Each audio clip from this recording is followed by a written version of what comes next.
느부갓네살 왕은 천하에 거주하는 모든 백성들과 나라들과 각 언어를 말하는 자들에게 조서를 내리노라. 원하노니 너희에게 큰 평강이 있을지어다.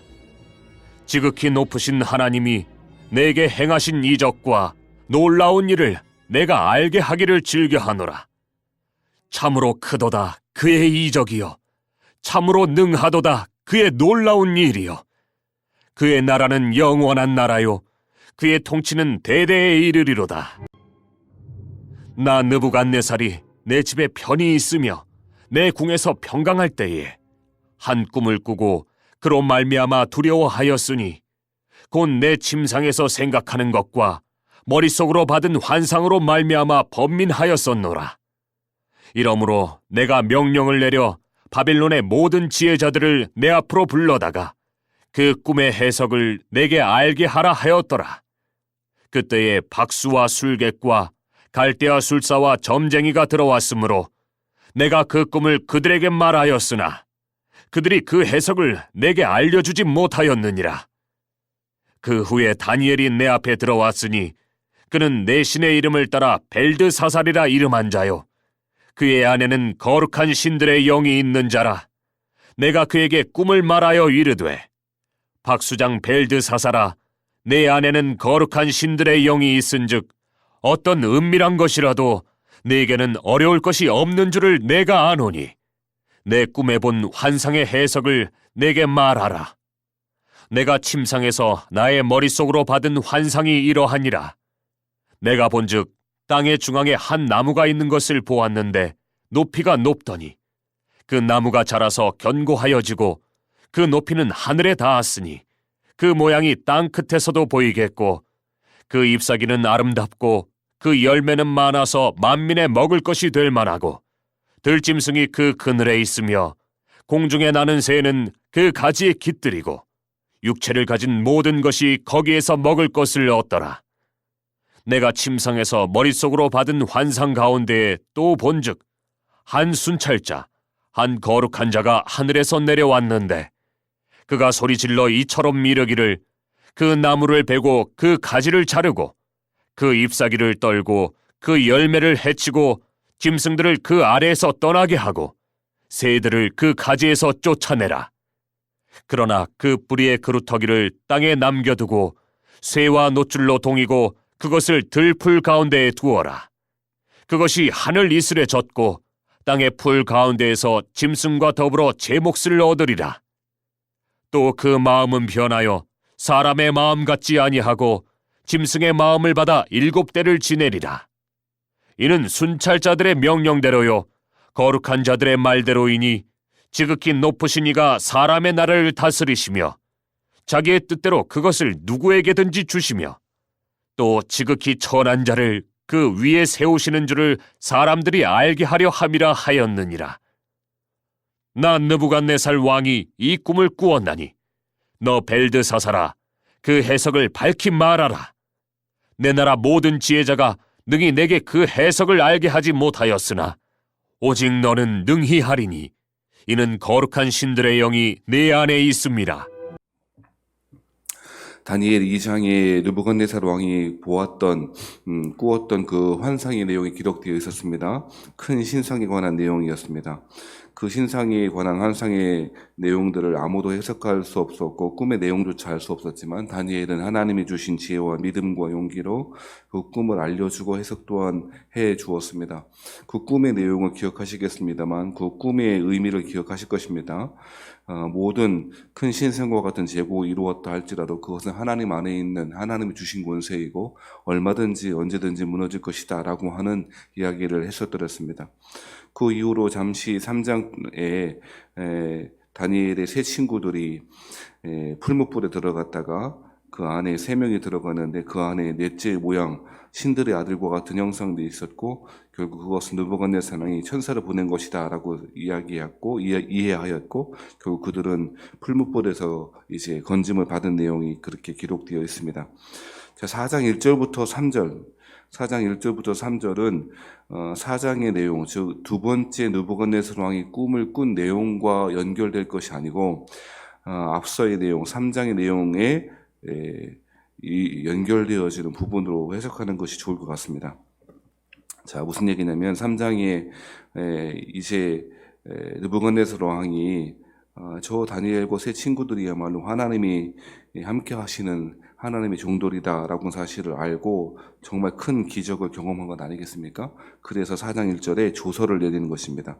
천하에 거주하는 모든 백성과 나라들과 언어를 말하는 자들에게 조서를 내려서 지극히 높으신 하나님이 내게 행하신 이적과 놀라운 일을 내가 알게 하기를 즐겨하노라. 그래서 제국의 모든 사람들에게 이 하나님이 이렇게 기적을 보여주셨다라고 하는 내용, 그 내용을 이제 적어서 각 나라에 조서를 보냈다라고 하는 것입니다. 어쩌면 다니엘 3장의 내용들은 그 3장의 내용 자체로 중요하겠습니다만 4장 1절과 3절의 이야기를 하기 위한 배경의 역할을 하고 있다고도 해석할 수 있겠습니다. 자, 이후로 4장 4절부터 이어지는 내용이 느부갓네살 왕이 두 번째 꿈을 꾼 내용입니다. 4장 4절부터 18절까지는 원래 읽었던 18절까지는 꿈의 내용, 그리고 그 꿈을 해석해 달라라고 요구하는 느부갓네살 왕이 다니엘에게 요구하는 내용이고요. 19절부터 27절까지의 내용들은 그 다니엘이 그 꿈을 해석하는 내용으로 되어 있습니다. 긴 본문입니다만 자세히 하나하나 강의할 수 없겠습니다만 대략의 내용들을 먼저 살펴보겠습니다. 그 대략의 내용의 꿈은 두 가지로 구성되어 있는데 첫 번째 꿈의 내용이 뭐냐? 10절부터 12절까지 나와 있습니다. 내가 침상에서 나의 머릿속으로 받은 환상이 이러하니라. 그러면서 본즉 땅의 중앙에 한 나무가 있는 것을 보았다. 그런데 높이가 얼마나 높은지 나무가 자라서 견고하여지고 높이는 하늘에 닿았으니 그 모양이 땅 끝에서도 보이겠고 그 잎사귀는 아름답고 그 열매는 많아서 만민의 먹이가 될 만하고 들짐승이 그늘에 있으며 공중에 나는 새는 그 가지에 깃들이고 육체를 가진 모든 것이 거기에 먹을 것을 얻더라 라고 이야기하죠. 10절부터 12절까지는 하늘까지 닿을 만한 큰 나무, 그래서 모든 짐승들, 새들 할 것 없이 거기에서 음식을 얻고 쉼을 얻고 한다는 내용입니다. 이것은 느부갓네살 왕이 이루고 있는 바벨론 왕 현재의 상태를 묘사하는 환상이라 볼 수 있습니다. 실제로 제국 아래서 사람들이 먹을 것을 얻죠. 하지만 그 먹을 것을 얻는 것은 그저 자녀가 부모의 밑에서 먹을 것을 얻는 것이 아니고 폭력과 억압으로 그 안에서 포로된 채 그저 연명하고 있는 상태를 묘사한다고 볼 수가 있는 것입니다. 자, 두 번째 환상의 내용이 13절부터 나와 있죠. 13절에 두 번째로 받은 환상의 내용이 무엇입니까? 자, 이렇게 환상이 이어지고 있을 때에 또 본 것이 있는데 한 순찰자 13절 말씀해 보면 한 거룩한 자가 하늘에서 내려왔다라고 말합니다. 자, 그런데 이 순찰자가 거룩한 자가 소리 질러서 뭐라고 말하냐면 나무를 베고 가지를 자르고 잎사귀를 떨고 열매를 헤쳐버리고 짐승들을 그 아래에서 떠나게 하고 새들을 그 가지에서 쫓아내라 라고 그렇게 이야기했다는 것입니다. 그런데 그 뿌리의 구루터기를 땅에 남겨두어라. 그리고 쇠와 놋줄로 그 구루터기를 얽어매서 풀 가운데 놔두게 해라. 그리고 그 구루터기와 같은 나머지 사람들은 짐승처럼 16절의 말씀에 보면 짐승의 마음을 받아 7대를 지내리라. 자, 짐승의 마음을 받았다는 것이 계시록과 자꾸 연결해서 생각하는데요. 짐승의 마음을 받는다는 것은 느부갓네살 왕이 그 높은 권세를 가지고 있었지만 이제는 짐승처럼 먹고 자고 입고 하는 것 외에는 다른 것들을 추구할 수 없는 상태로 되어 있다. 금수처럼 살아가게 될 것이다 라고 하는 상태를 묘사하는 것이지 그것을 계시록과 자꾸 연결해서 해석하는 것은 무리가 좀 있어 보입니다. 아무튼 이렇게 느부갓네살 왕이 이렇게 될 것이다. 즉 내일 살펴보겠습니다만 22절 말씀에 보면 왕이여 이 나무는 곧 왕이시라 라고 다니엘이 해석을 하거든요. 그러니까 왕의 현재의 모습은 큰 나무처럼 보여지고 사람들은 그 안에서 먹을 것을 얻는 것처럼 보여진다. 그런데 순찰자가 거룩한 자가 등장해서 그 모든 나무를 완전히 초토화시킬 것이다 라고 하는 내용이라는 것입니다. 하지만 왕은 구루터기처럼 남겨두어서 짐승의 마음을 받아 7대를 지나게 될 짐승처럼 살아가게 될 것을 이야기하고 있다는 것입니다.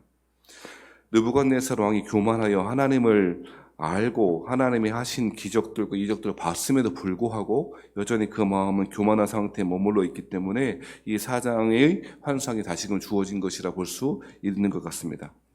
이 장의 큰 금신상의 내용을 알고 해석을 해줬음에도 불구하고 그 의미가 무엇인지를 다니엘을 통해서 봤음에도 불구하고 3장에 바로 그 2장의 그 환상의 내용을 보자마자 그가 한 일이 무엇이었습니까? 큰 금으로 된, 전체가 금으로 된 신상을 만드는 일 아니었습니까? 하나님의 말씀을 깨닫는다고 해서 그 말씀대로 겸손하게 말씀 순종하는 것은 아니었다고 느부갓네살 왕의 기록들을 보면 알 수가 있는 것이죠. 마찬가지였습니다. 하나님의 하시는 일을 봤음에도 불구하고 여전히 교만한 이 느부갓네살 왕의 다시금 사장의 환상을 통해서 당신의 나라, 느부갓네살이 세운 제국의 나라가 완전히 무너질 것이다 라고 하는 이야기를 하고 있는 것입니다. 자, 그런데 한 가지 살펴봐야 될 중요한 내용 중에 하나가 있는데요. 이러한 환상을 언제 받았습니까? 4장의 4절 말씀에 보면, 4장 4절 말씀에 보면, 나 느부갓네살이 내 집에서 편히 있으며 내 궁에서 평강할 때에 한 꿈을 꾸었다는 것입니다. 이러한 환상의 내용들이 꿈을 언제 받았다고요? 내 집에서 편히 있을 때에, 평안하다고 느낄 때에, 궁에서 평강할 때에 받은 환상이 이런 환상이라는 것입니다. 사람은 인생은 꼭 이러합니다. 가짜 평안에 함몰되어 있다가 그 가짜 평안이 한순간에 깨어져 버리는 것이 사람인 것 같습니다. 느부갓네살 왕은 두려울 곳이 하나도 없었습니다. 금신상을 만들어서 전국의 사람들을 보게 했고 절하게 했습니다. 자신이 하나님처럼 그렇게 득세하여 교만하기 끝이 없었습니다. 그런데 그 꿈 때문에 이제까지 자기가 누리고 있던 평강이 한 번에 무너집니다. 5절 말씀에 보면 한 꿈을 꾸고 그로 말미암아 두려워했고 곧 내 침상에서 생각하는 것과 머릿속으로 받은 환상으로 말미암아 번민하였다라고 말합니다. 사람이 가지고 있는 평안, 느부갓네살 왕이 지금 누리고 있는 그 편안함과 평강은 아무것도 아님을 고백하고 지금 드러내고 있다는 것입니다. 느부갓네살 왕의 평안은 꿈 하나로 사라져버리는 것이었습니다. 그야말로 신기루와 같은 것이었습니다. 하나님 없는 평안이 참 평안일 수 없는 것입니다. 사람들은 하나님 없이도 평강할 수 있고 평안할 수 있다고 생각하지만 전혀 그렇지 않습니다. 소박한 행복마저도 하나님이 주시지 않으면 누릴 수 없는 것이 인생입니다. 사람들이 세상 사람들도 마찬가지일 텐데 하나님이 은혜로 살아가는 것을 알지 못하고 그저 하루하루 그렇게 즐기고 살아가면 될 것이지 라고 생각합니다만 전혀 그렇지 않다는 것입니다. 평안할 때에 집에서 편히 있을 때에 그 편안은 한 꿈으로 말미암아 처참히 깨어지고 번민하고 고민할 수밖에 없게 된다는 것입니다. 성도들은 신자는 하나님의 은혜로 삽니다. 그것은 그저 하기 좋은 신앙의 미사여구가 아니라 우리의 참 신앙의 고백이 되어야 할 것입니다. 하나님이 지켜주시지 않으면, 하나님이 보호하시지 않으면 평안이라고 하는 것 정말 의미가 없습니다. 좋은 침대에서 편안하게 잘 수 있을지 모르지만 평안할 수는 없는 것입니다. 재미있게 살 수는 있겠습니다만 참 희락은 없습니다. 하나님 없는 사람들의 특징이 바로 그러합니다. 느부갓네살 왕이 아무것도 부러울 것이 없는 사람이었습니다만 꿈 하나 때문에 번민하고 있다는 것입니다. 신자는 하나님의 은혜로 삽니다. 은혜 없이는 살 수 없다라고 하는 것이 그저 듣기 좋은 말이 되어서는 곤란합니다. 실제로는 자기 힘으로 살려고 하면서 전혀 하나님의 은혜로 살려고 하지 않는 사람들이 있습니다. 그것은 하나님을 믿는 사람들의 모습이 아닐 것입니다. 현재 우리가 누리고 있는 조그만 평안, 그것은 모두 다 하나님이 주신 것임을 깨닫고 신앙으로 믿음으로 고백할 수 있어야 될 줄 믿습니다. 두 번째로 우리가 살펴보고 묵상해야 될 본문이 있는데요. 그것은 이 느부갓네살 왕의 무너짐이 하나님 나라의 통치로 하나님의 주권적인 섭리하심으로 이루어지고 있다는 사실을 기억해야 할 것입니다. 자, 그토록 큰 나무와 같은 제국, 그 왕의 권세가 한순간에 무너집니다. 순찰자가 한 거룩한 자가 등장해서 무너지게 되어진다라고 하는 것입니다. 이것이 바벨론의 포로로 끌려가 있는 사람들에게는 얼마나 큰 위로이겠습니까? 로마 시대에도 마찬가지였습니다. 팍스 로마나라고 하는 이야기 들어보셨을 것입니다. 로마의 평화라고 하는 이야기죠. 팍스 로마나, 로마 시대에는 실제로 로마가 강력한 힘을 가지고 있었을 때는 전쟁도 없었고 겉으로 볼 때 평안했습니다. 그게 팍스 로마나였습니다. 그런데 팍스 로마나는 로마 사람들의 입장에서 보면 평안입니다. 훨씬 더 많은 로마의 치하에 있는, 로마의 지배 아래 있는, 로마의 말 발굽 아래 있는 사람들은 노예처럼 피눈물 나는 억압과 압제의 시기였습니다. 하지만 로마는 힘으로, 그들이 가지고 있는 군사력으로 사람들을 지배했고, 그 전쟁이 없는 시기를 자기네 입장으로 팍스 로마나 로마의 평화의 시대라라고 그렇게 이야기했습니다. 지금도 마찬가지입니다. 바벨론이 가장 강력한 이 시대에는 바벨론 사람들이 강력하니까 다른 지역에 전쟁이 없었습니다. 다 바벨론 왕 느부갓네살 왕의 말 발굽 아래 다 짓밟혀 있는 시대입니다.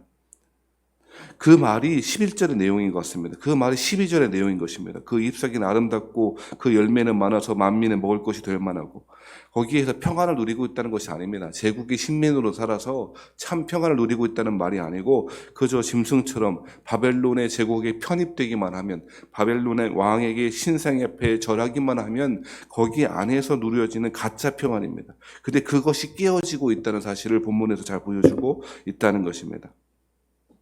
그래서 그 새들이, 순찰자가 뭐라고 이야기합니까? 14절에 다시 한번 살펴보시면, 잎사귀를 떨고 그 열매를 해치고 짐승들을 그 아래에서 떠나게 하고 그 새들을 가지에서 쫓아내라 라고 말하지 않습니까? 그런데 이 본문에 이야기하는 떠나게 하다, 쫓아내다 라고 하는 말이 원래 지금 아람어로 되어 있다고 그랬잖아요. 이 지금 다니엘 아람어로 기록되어 있거든요. 아람어의 본문에는 어떻게 되어 있냐면 도망가다, 피하다 라고 하는 단어로 해석해야 되는 말입니다. 그러니까 막 쫓아내고 막 폭력적으로 막 떠나게 하고 뭐 이런 게 아니고, 그 제국의 질서라고 하는 왕의 나무 아래 그저 살아가고 있는 사람들에게 도망가라고, 피하라고 그렇게 이야기하고 있는 것이죠. 이게 무슨 의미겠습니까? 지금 유대인들을 포함하여 수많은 사람들이 제국에 편입되어 있습니다. 바벨론 왕의 말 발굽 아래, 신상 아래 억압되어 있습니다. 하나님은 순찰자, 거룩한 자, 한 거룩한 자를 통해서 그 나무가 무너지게 될 것이고 완전히 초토화될 것이고, 결국 그 무너짐을 통하여 참 평안이 이루어질 것이라고 말합니다. 팍스 로마나의 시대가 무너져서, 팍스 로마나가 무너지니까 참 평안이 유대인들에게, 그리스도인들에게 주어졌던 것처럼 그렇게 될 거라고 그렇게 이야기하고 있는 것입니다. 17절 말씀에는 이는 순찰자들의 명령대로요 거룩한 자들의 말대로이니 지극히 높으신 이가 사람의 나라를 다스리시며 자기의 뜻대로 그것을 누구에게 주시며 또 지극히 천한 자를 그 위에 세우시는 줄을 사람들이 알게 하려 함이라. 말은 잘합니다. 잘 알고 있습니다. 하지만 느부갓네살 왕은 여전히 교만하였고, 그 교만한 가운데 짐승처럼 짐승의 마음을 받아 7대를 지날 수밖에 없게 되었다라고 하는 것이 역사의 기록이었고, 다니엘 이후의 기록들입니다. 말씀을 정리해 보십시다. 느부갓네살 왕은 하나님의 기적과 하나님의 은혜를 많이 체험한 사람이었습니다. 체험적인 신앙인 아니더라도 하나님의 이적을 눈앞에서 본 사람이었습니다. 바벨론의 모든 술객들, 박사들이 아무도 해석하지 못하는 꿈 자체를 알려주고 그 해석을 알려주는 그런 일들도 다니엘을 통해서 봤고요. 그 다니엘의 세 친구 사드락, 메삭, 아벳느고가 풀무불에 집어넣었음에도 불구하고 살아나는 기적도 경험했습니다. 하지만 여전히 자신이 누린 자신의 권세에 취하여 하나님의 주권과 통치하심을 알지 못하고 가짜 평안 가운데 살아가고 있습니다. 가짜 평안은 꿈 하나 때문에, 환상 하나 때문에 무너질 수도 있다라고 하는 사실을 기억해야 할 것입니다. 사람들은 자신의 평안과 안전을 위해 살아갑니다. 그것이 진짜인 것처럼 그렇게 착각하고 스스로 자아도취에 빠져 살아갑니다. 자신의 개인도 마찬가지고 집안도 마찬가지고, 조그만 일 하나만 생겨도 이제까지 누리고 있던 평안은 순식간에 사라집니다. 그게 인생입니다. 그런데 사람들은 그 사실을 망각하고 잊어버리고 살아갑니다. 느부갓네살 왕이 어리석음을 반복하지 않았으면 좋겠습니다. 가짜 평안 가운데 취하여 있으면 안 됩니다. 조금 편안하다고 교만하고, 조금 편안하다고 하나님의 은혜를 구하지 않고 살아가는 사람들이 얼마나 많습니까? 그러다가 꿈 하나 때문에 산산조각난 그의 평안은 느부갓네살 왕이 아니라 우리의 모습일 수 있다는 사실을 경계로 삼아야 할 것입니다. 가짜 평화의 시대에 참 평화를 주시는 분은 하나님이시다라고 한 사실도 기억해야 할 것입니다. 순찰자, 거룩한 자를 통하여 제국에 편입되어 살아가던 시민들에게 하나님의 통치 아래로 다시금 회복시킬 것을 지금 본문에서 이야기하고 있습니다. 하나님 안에 있을 때에 참 평안이 주어진다라고 하는 사실을 잘 기억하시고 은혜 위에 은혜를 주시기를 기도하는 아침 되기를 바랍니다.